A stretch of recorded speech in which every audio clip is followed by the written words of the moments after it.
সাইয়েদনা মুসা আলাইহিস সালাম আল্লাহর একবার জিজ্ঞেস করলেন, আল্লাহ আমার সাথে কিয়ামতের দিন জান্নাতে সাথী কে হবে?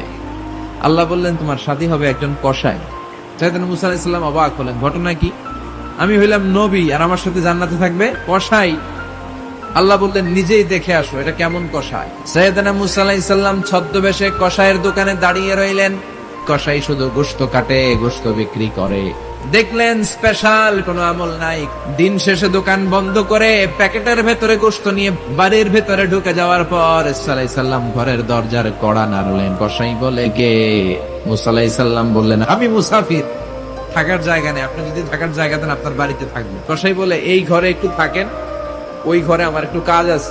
মুসা আলাইহিস সালাম বললেন, যান, কাজ সেরে আসেন। মুসা আলাইহিস সালাম খেয়াল করলেন, ওই ঘরে মাচার উপর থেকে বয়োবৃদ্ধ এক নারীকে তিনি নামিয়ে গোসল করালেন, টাওয়াল দিয়ে গা মুছিয়ে দিলেন, নতুন জামা পরিয়ে দিলেন, দোকান থেকে আনা সুন্দর গোশতের টুকরাটারে নিজ হাতে কেটে রান্না করলেন, রুটি বানালেন, আর গোশত আর রুটি ওই মহিলার মুখে তুলে দিচ্ছেন। মহিলা খায় আর বিড়বিড় করে কি যেন দোয়া পড়ে।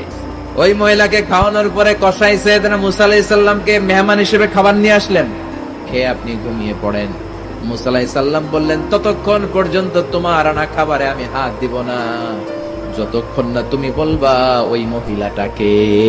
কসাই বলে, এটা আমার মা, এই দুনিয়া এই মা ছাড়া আমার কেউ নাই, আমিও ছাড়া আমার মায়ের কেউ নাই।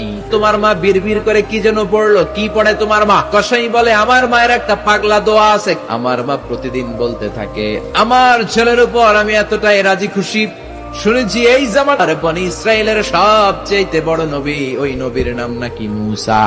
তুমি আমার ছেলেরে কিয়ামতের দিন মুসার সাথে হাসর নসিব করে দিও।